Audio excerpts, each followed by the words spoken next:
Hare Krishna, my dear devotees, all glories to Srila Prabhupada. Hare Krishna, Krishna Krishna, Hare Hare, Hare Rama, Rama Rama, Hare Hare. Srimad Bhagavatam, Grantaraj ki jai, Srila Prabhupada ki jai.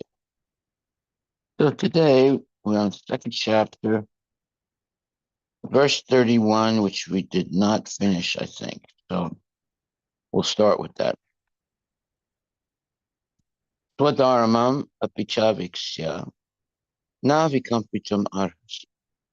Dharmyati yudyat shreyonyat kshatriya vidyate.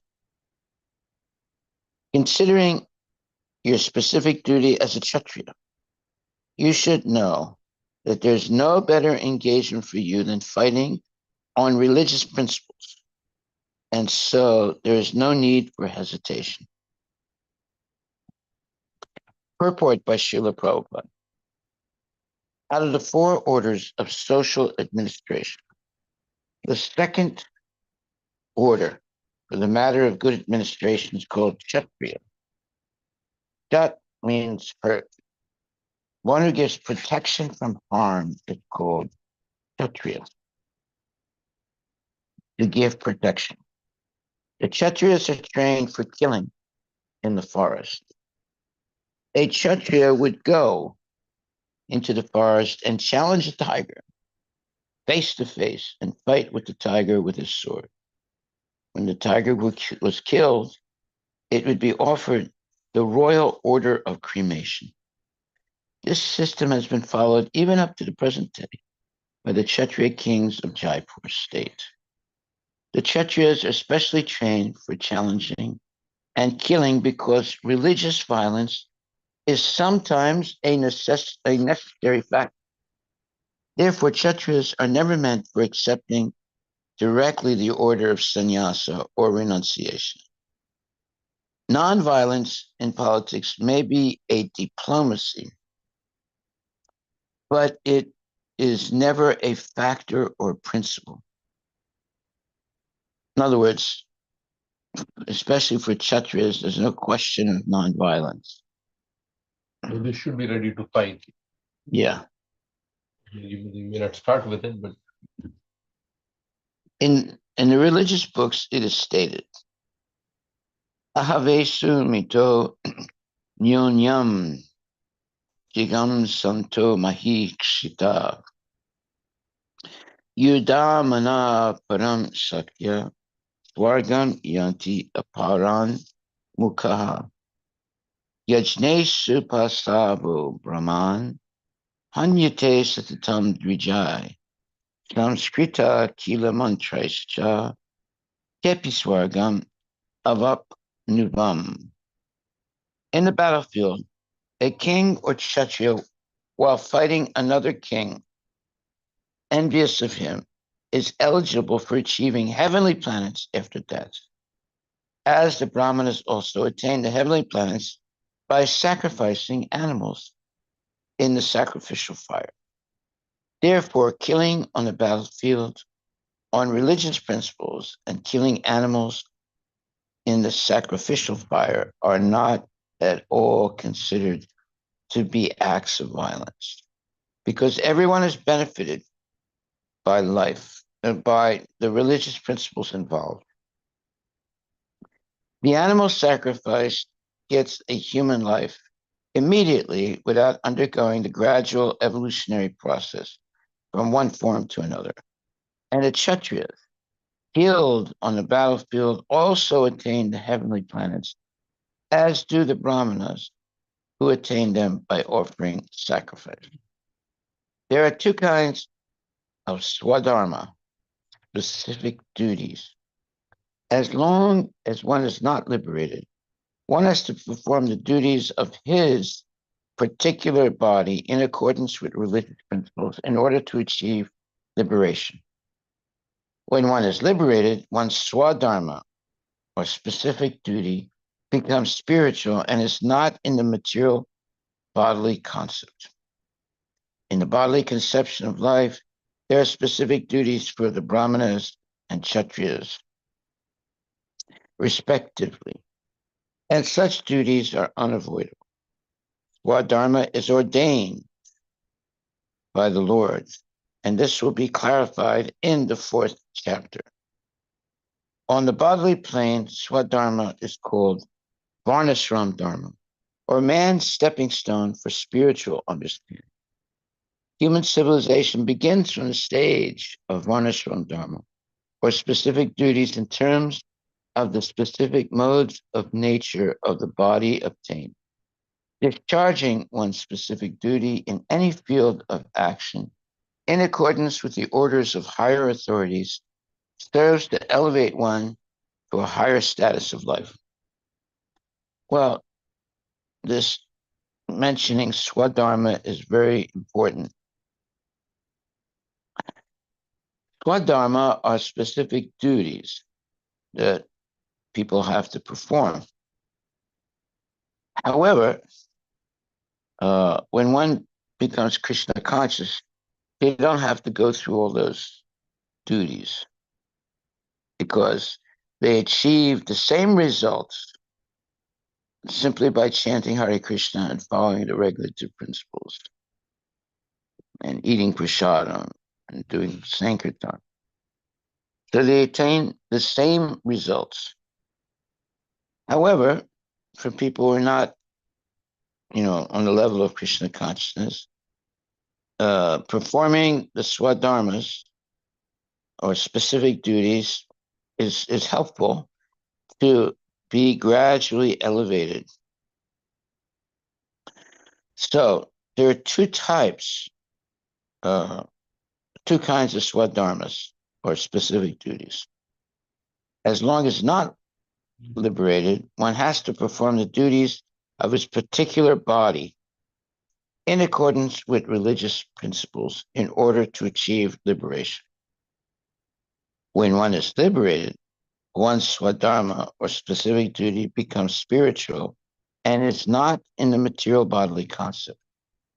In the bodily conception of life, there are specific duties for the brahmanas and the kshatriyas respectively, and such duties are unavoidable.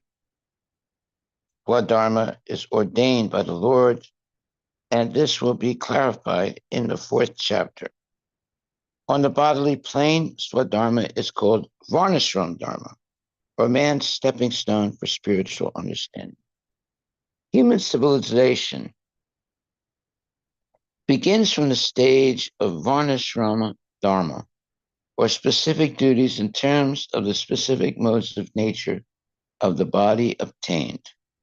Discharging one's specific duty in any field of action in accordance with the orders of higher authorities serves to elevate one to a higher status of life.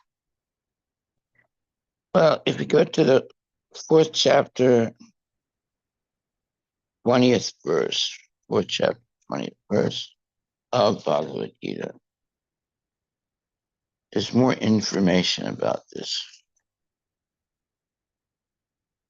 And it says, one is understood to be in full knowledge, whose every endeavor is devoid of desire for sense gratification. He is said, 419. Is 420 or 419? 420. 420. Oh, I'm sorry. That was 419. No, it's 420. Tyakva karma phala sangam nityatripto nirasraya. Karmani abhipavritopi naiva kinchit karoti sa. Abandoning all attachment to the results of his activities, ever satisfied and independent, he performs no fruitive action, although engaged in all kinds of undertakings. Purport by Srila Prabhupada. This freedom from the bondage of actions is possible only in Krishna consciousness, when one is doing everything for Krishna. A Krishna conscious person acts out of pure love for the Supreme Personality of Godhead, and therefore he has no attraction for the results of the action. He's not even attached to his personal maintenance, for everything is left to Krishna. Nor is he anxious to secure things, nor to protect things already in his possession. He does his duty to the best of his ability and leaves everything to Krishna. Such an unattached person is always free from the resultant reactions of good and bad. It is as though he were not doing anything. This is the sign of akarma, or actions without fruit of reaction. Any other action, therefore, devoid of Krishna consciousness, is binding upon the worker, and that is the real aspect of vikarma, meaning sinful activity, as explained herein before. Then the next verse, Nirasir yatachitatma tyakva sarva parigraha sariram kevalam karma purvan napnoti kilbasam. Such a man of understanding acts with mind and intelligence, perfectly controlled, gives up all sense of proprietorship over his possessions, and acts only for the bare necessities of life. Thus working, he is not affected by sinful reaction. So now we see that actually, if one wants to be, let's say, very, very active on to go back to Godhead, it's highly recommended to have a minimalist lifestyle. Minimalist lifestyle. Let's see what it says.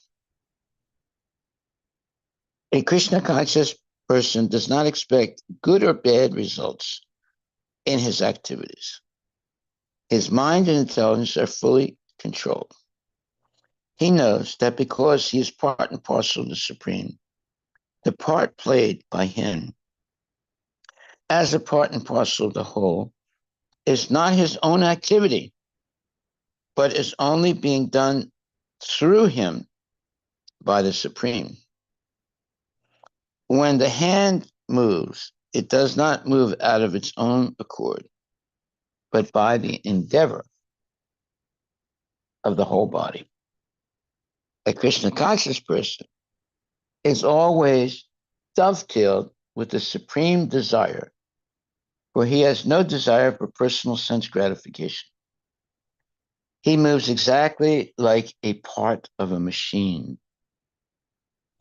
As a machine part requires oiling and cleaning for maintenance, so a Krishna conscious man maintains himself by his work just to remain fit for action in the transcendental loving service of the Lord. He is therefore immune to all the reactions of his endeavors. Like an animal, he has no proprietorship even over his own body. A cruel proprietor of an animal sometimes kills the animal in his possession, yet the animal does not protest, nor does it have any real independence.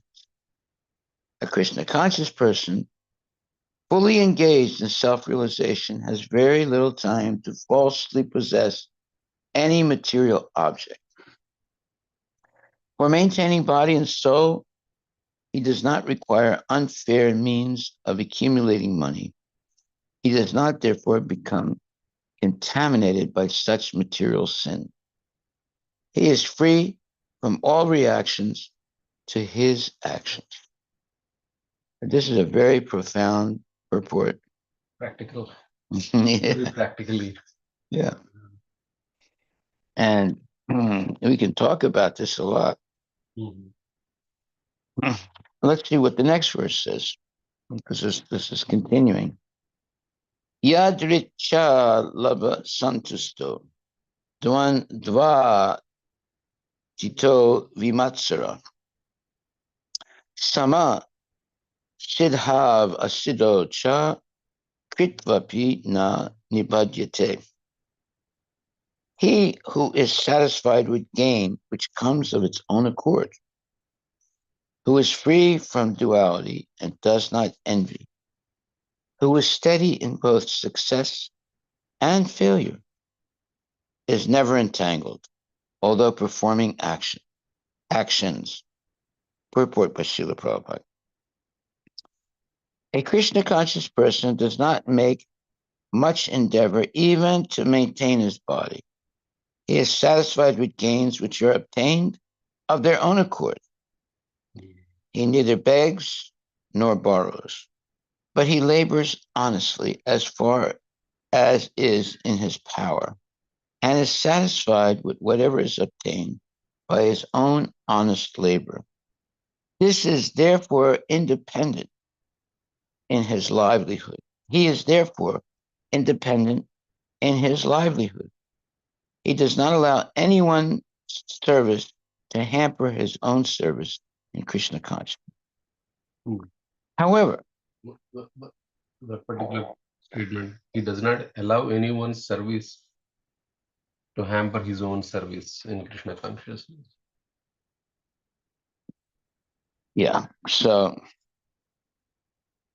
that means that he is working cooperatively in the temple, but if someone wants to take over his service, there's not going to be a fight. It's just that the devotee will invite the person to work cooperatively with him. He doesn't hamper, he does not allow anyone's service to hamper his own service. So who would do that? So there would be someone to be like trying to stop you from doing the service. I mean, the question I have is, let's say we were doing certain way of doing things. It could be even for festivals. And then there's a new change. That change obviously, let's say, changes your service. We just want to make sure that people understand that this is it's not about like there is no change at all. I mean, there is potential changes to the way we do things, but that's the point. I think you understand. Well, the next sentence explains it more clearly. However, for the service of the Lord, he can participate in any kind of action without being disturbed by the duality of the material world. The duality of the material world is felt in terms of heat and cold, or misery and happiness. A Krishna conscious person is above duality because he does not hesitate to act in any way for the satisfaction of Krishna. Therefore, he is steady both in success and in failure. These signs are visible when one is fully in transcendental knowledge. So if someone, let's say, interrupts his service, he doesn't get upset because there's 1,000 ways to serve the Lord. Right. So I think the key is to continue the service, not necessarily in that original form, but to keep the service in whatever way it fits. It's why it says here, however, for the service of the Lord, he can participate in any kind of action without being disturbed by the duality of the material world. Yeah.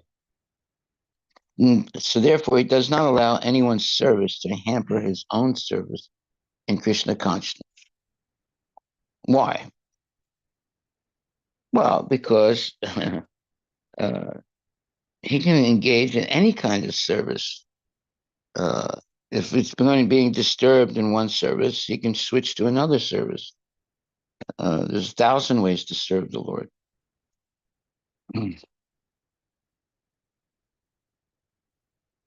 So it says here that the devotee, Krishna conscious person, is above duality because he does not hesitate to act in any way for the satisfaction of Krishna. That's a very important statement. Therefore, he is steady both in success and in failure. These signs are visible when one is fully in transcendental knowledge. So sometimes you're going to be successful, sometimes you're going to be failure, but the devotee never stops serving. He may change the service, but he doesn't stop serving. And he's ready to act in any way for the satisfaction of the Lord. So this duality is something that confuses people. Should I serve in Seattle or should I serve in India? Should I do this or should I do that? Right. So a Krishna conscious person is above duality. Wherever he is, he continues doing service there. And if there's a need to go somewhere else, you don't mind going. You can go somewhere else. Let's say there's a need to go somewhere else. So the key is to attach to the mode of service, not to a particular form of service, as long as service continues. Right, Mother? Like, because some people I have seen, they get attached to, oh, no, this is my service. This is my service, and this is. I think that creates actually sometimes friction, where there is no collaborative way to think about how can we do this maybe differently. And so this definition of getting attached to the mood of service means you always want to serve, as opposed to just thinking that this is the only way to do this. Well, I mean, someone may develop the possessiveness. This is my service. No one can do this, just I can do it. That's not good at all. We should always encourage people to take up service and educate them how to do the service properly by one's example. We shouldn't deny people. You shouldn't hold on to a service and say, no, I don't want anyone else to touch this. That's a mistake. If someone is sincere about doing service, then they can be taught to do any service by a proper teacher. And at the same time, become Krishna conscious. Yeah, I mean, it's you can see when you started this temple back, I'm sure you were doing everything. Yeah, I was. Other people came in and then you trained them and then you helped them groom into taking a bigger responsibility. And now we're able to do much bigger things because there's more people, more ways to do the service, and you empower them. And so I think that should be the mood of devotees. It's in the end, it's not about, oh, I started doing that, I must only do that. I think the reason I'm asking this is there is some people had questions about don't lose your service. I think some statement you made earlier, and people interpret that as thinking that, oh, if I was doing one service, then I cannot stop that service only, and then services are a connection to Krishna. But the idea is that when you have service, you want to hold on to it. You don't want to capriciously stop doing it. Yeah. But if there's another service that needs to be done, then you can do that also. And maybe you have to leave the first one to do the second one. It depends. Like I was in Berkeley, I went there because it was having really bad time. And then I straightened out the situation there. But then I heard that there was a very bad situation in Seattle. So I left my service in Berkeley and came to Seattle. And but I trained people in Berkeley before I went. So Berkeley is still functioning. And that is key. Yeah. And then Seattle was going to be closed. They were ready to move the deities to Florida. And there were no devotees, just like 2 or 3 devotees. That was it. Wow. There were more deities than devotees. I'm glad you came up here, Maharaj. I am too. A great place. Okay, so hmm, the text 23 says the work of a man. I mean, we're going to go back to where we were starting, but we're going to read a little bit more from this 4th chapter. The text 23 in the 4th chapter says, the work of a man who is unattached to the modes of material nature and who is fully situated in transcendental knowledge merges entirely into transcendence. So unattached to the modes of material nature, in other words, basically is above goodness, passion, and ignorance. And he's actually in transcendental goodness. And who is fully situated in transcendental knowledge merges entirely into transcendence. Okay, let's see what the purport says. Becoming fully Krishna conscious, one is freed from all duality and thus is free from the contaminations of the material modes. He can be, see now, well, there are 3 modes, right? Goodness, passion, and ignorance. So when one is attached to the mode of goodness, that is also a negative thing. Because although it's the mode of goodness, but it's always going to be mixed with some passion and sometimes ignorance. Mm-hmm. So, and what happens is in the mode of goodness, they think they've achieved the summum bonum position of life, and they become somewhat puffed up. So one has to be detached from all of the modes of material nature and be completely surrendered to Krishna and be ready to do anything that's necessary to serve the Lord. They don't say, well, I'm a Brahmana, I can't do this, I can't sweep the floor, I can't do this, I can't do that. No, we can take up any service that's necessary for the service of the Lord. So the problem with the mode of goodness is that although it's a mode of goodness and people are not doing gross sinful things, but they can become puffed up and uh, be condescending to other people. And so one has to come to transcendental goodness.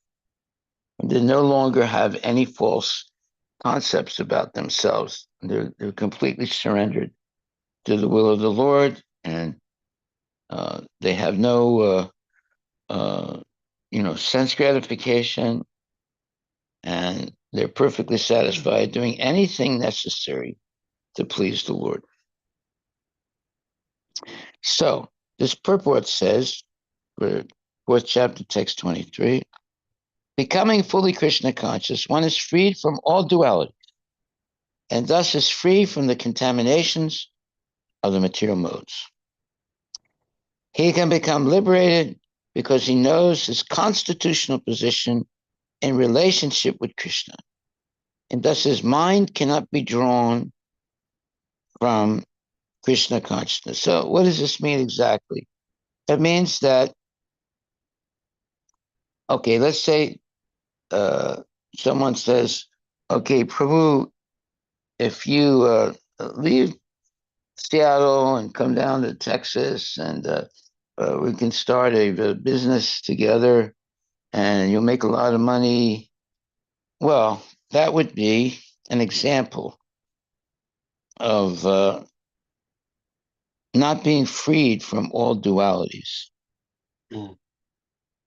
The devotees should be completely satisfied with the service they do and not be attracted by profit and you know, So, notoriety and whatever.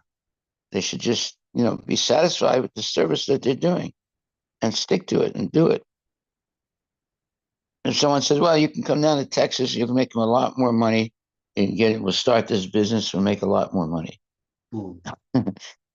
Uh, Someone is a very good, let's say, uh, Pujari in Seattle, and someone comes and tries to take them to Texas to start a business. Well, the devotees said, "Wait a minute, I'm not going to do that. Uh, I'm not interested in making money. I'm interested in, serving Krishna. And I'm a Pujari, so I can't leave my service. So I'm not interested. I don't care how much money you give." There was this one sannyasi,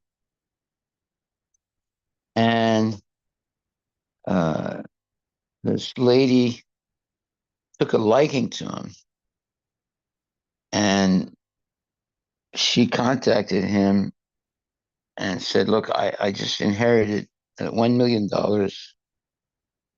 If you marry me, I'll give the money to you." Hmm.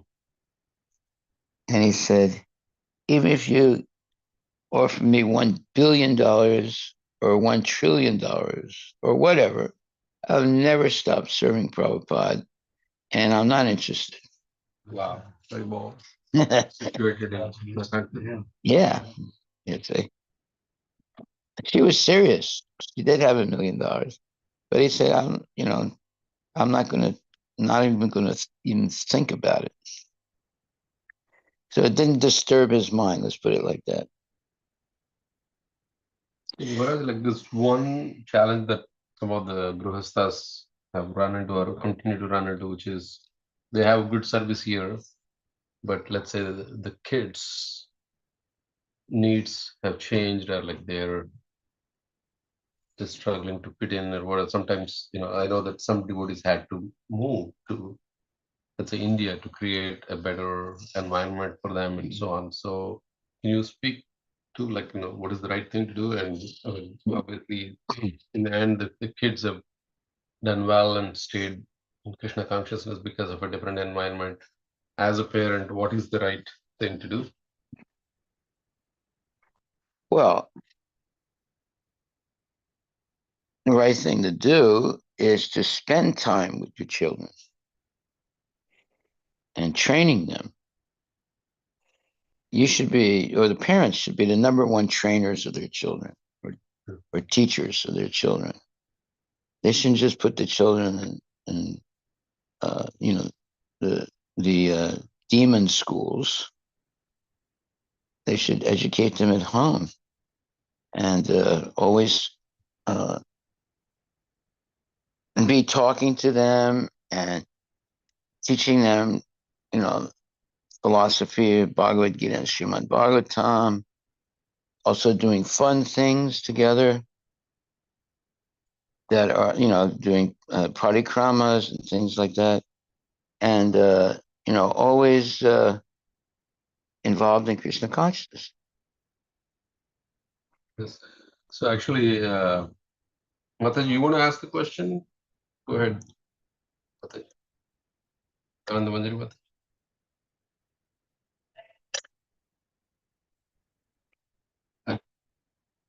You're on mute. Otherwise, I can just repeat the question. So the question is for a grihastha, how to prioritize service over grihastha dharma? Grihastha Dharma.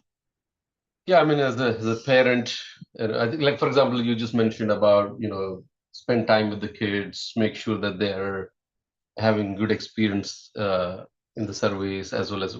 But then, let's say you were doing another service earlier that was occupying a lot of your commitment, and then now, but in order to spend time with the kids, you won't have as much time.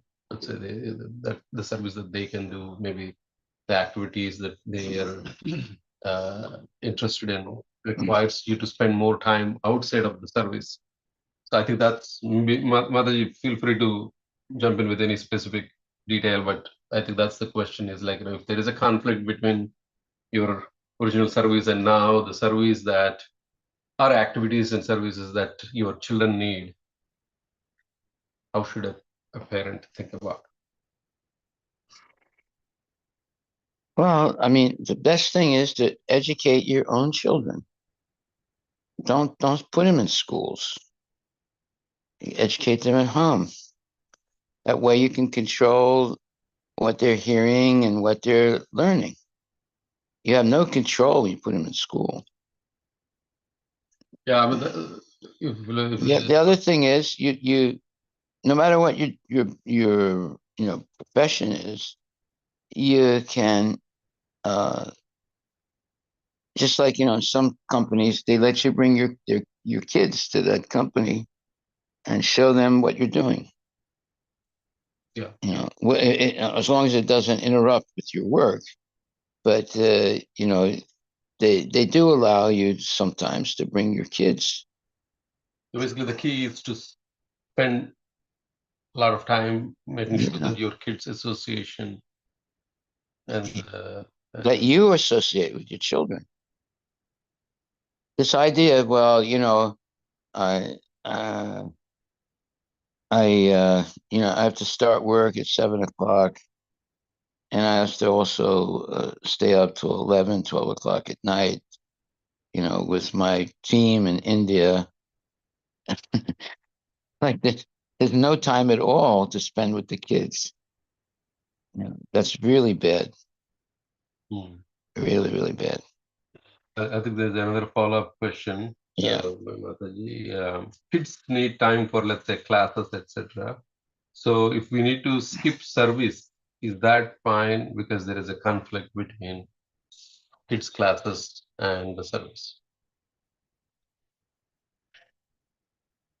I don't exactly understand that the question, because let's say a parent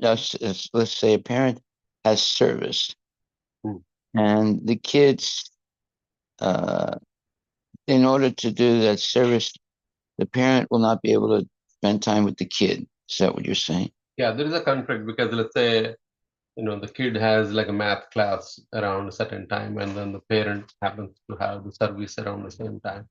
Now there is a conflict. Which dharma it should be? Well, I mean, see, previously the children were educated by the parents, and they would be with the parents almost all the time. And they would learn to do what the parents were doing. And by doing that, they would take over the business of the parents. So it was let's say, Maharaj, even in that case, yeah, the parent is doing both devotional service on their own, yeah, and then raising kids. So they would prioritize between the two, right? And of course, this is probably somewhat of a dynamic decision. The parents can take the kid with them when they're doing service, and teach the child, the kid, to do service along with the parent. Let's say in our temple, back altar, there is a specific instruction that do not bring kids. Then she would not do that service. She would do some other service where her child could be with her. The whole idea is that the parent should educate the child, and you have to make some sacrifices to do that, right? But the worst thing is just to give your children to demons to be educated. That's the worst thing you can do.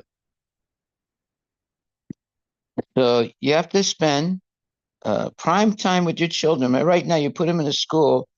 The children in prime time are in the school with all kinds of stupid kids and nonsense teachers.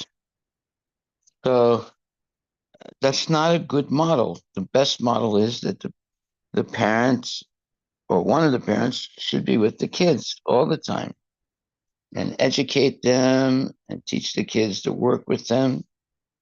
Like the mother has to cook, so the kids could have to learn how to cook also, how to clean the house, how to, you know, uh, So I mean, go in to a the way, supermarket, you know. correct. So technically, a parent can treat that as long as Krishna is the primary goal of all those activities. Raising the kids, training the kids is also service. Of course, So there is no it's duality. the best service. Yeah.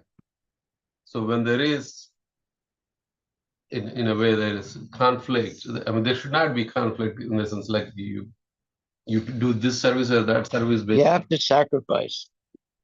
Like, for example, okay, you can make more money if the husband and wife both work, right? But then you're going to end up putting the kids in the school, you see.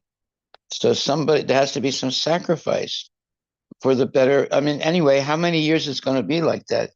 Well, if you have a child, then, you have to figure that, at least 18, 20 years, you have to train the child. Correct. So you take that up as one of the Before you get married, someone has to explain this to you, Correct. right? That's explain it. It's like at least 18 years you have to train the child. People are not understanding what it means, to get married, and no one's explaining these things to anyone. Yeah. That training is absolutely not there.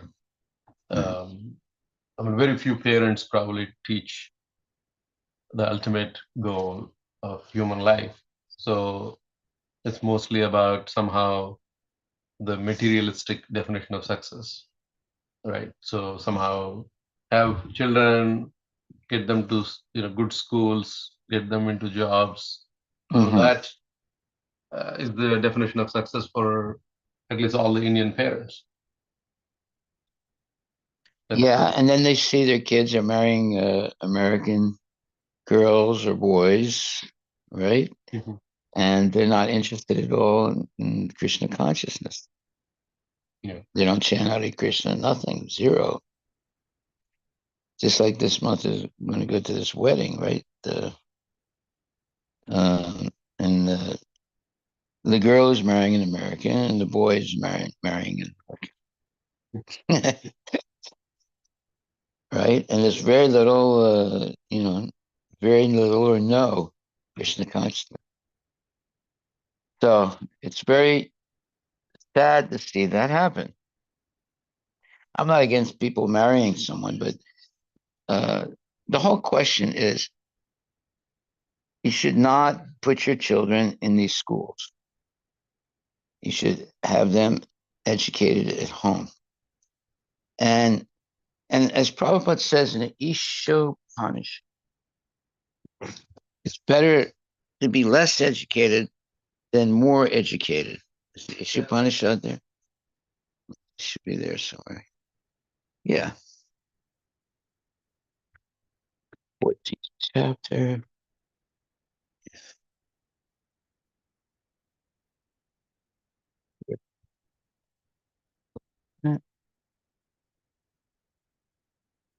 Mhm.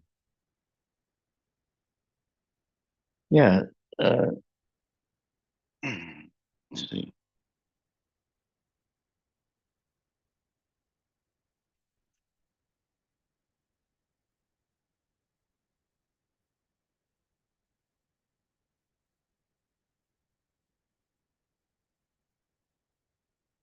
One second.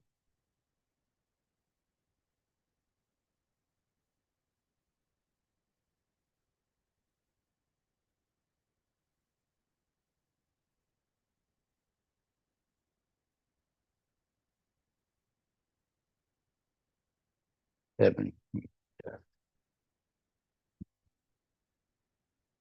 I think it's the ninth verse, right? I think so.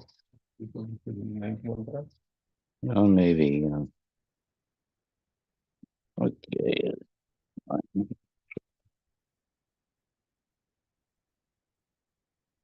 Vidya and Avidya.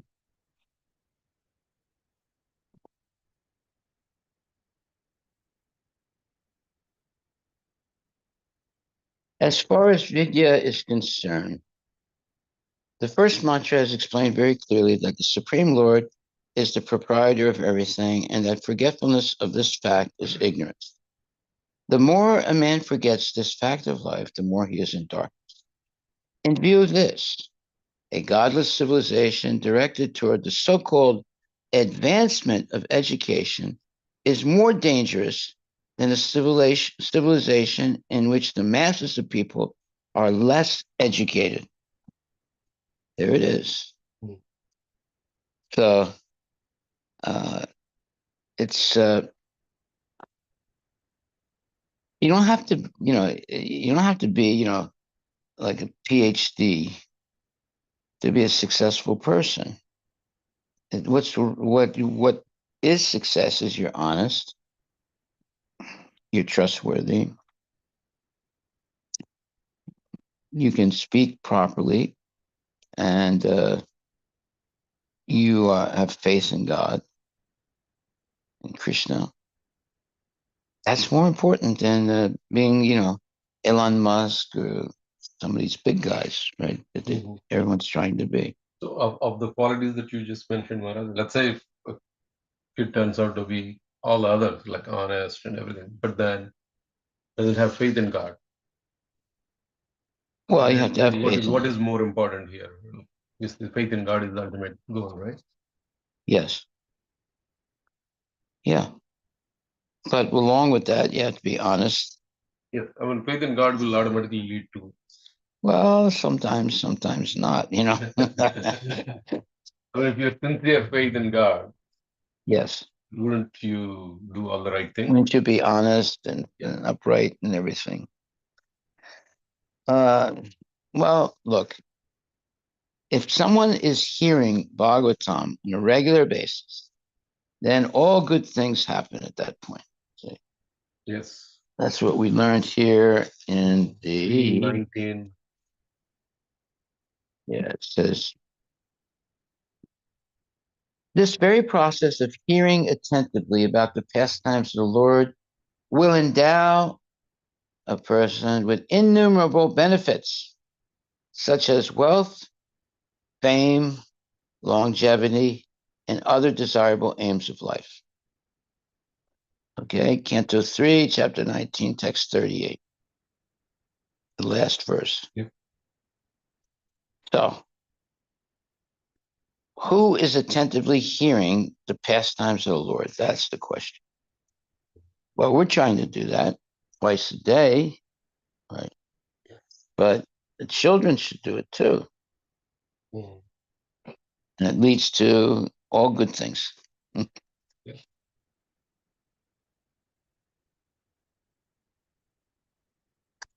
But you can find a million reasons why you can't do it. But if you insist that it has to be done, like, for example, Christians, uh, they are, well, real Christians are pretty strict, Everybody has to be together to eat dinner Mhm. at the same table, and they pray before they eat. And they also read the Bible either before or after they eat. And they have a discussion about it. They usually read the Bible before they eat, and then while they're eating, they discuss what they just read. Mhm.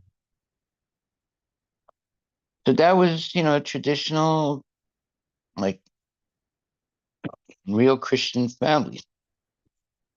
So that dinner where everybody sits together and they hear this, the Bible together, and they discuss the Bible together. That was a traditional thing at one time. It still probably is in some families. Yeah, I mean, logically also it makes sense because now the family has something common. Yes, there's something to talk about, something you know uh, that they can Relate to. relate to. Yeah, so that the family uh, dinner is an important thing.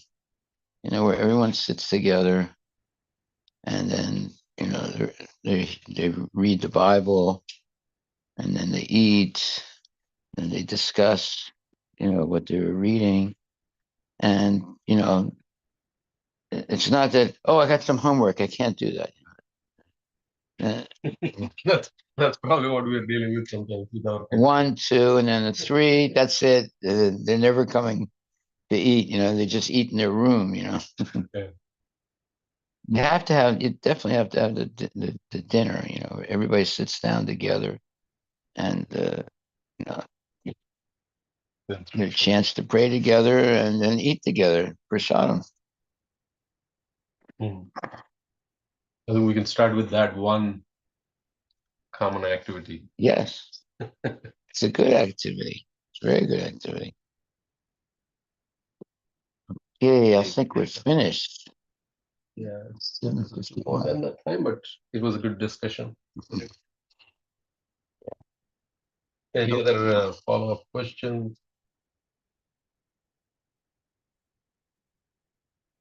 All right, like every day, twice a day, we're sitting down and we're hearing Bhagavatam and Bhagavad Gita. This is what we should be doing. This is what everyone should be doing. Yeah. Whether you're in the temple or you're at home, we should be doing this. And if we can sit with the kids in these classes, That's the idea. best. That's the best. I used to give homework. When the kids did the homework, they really learned a lot. Especially Shrestha, she learned a lot by doing her homework.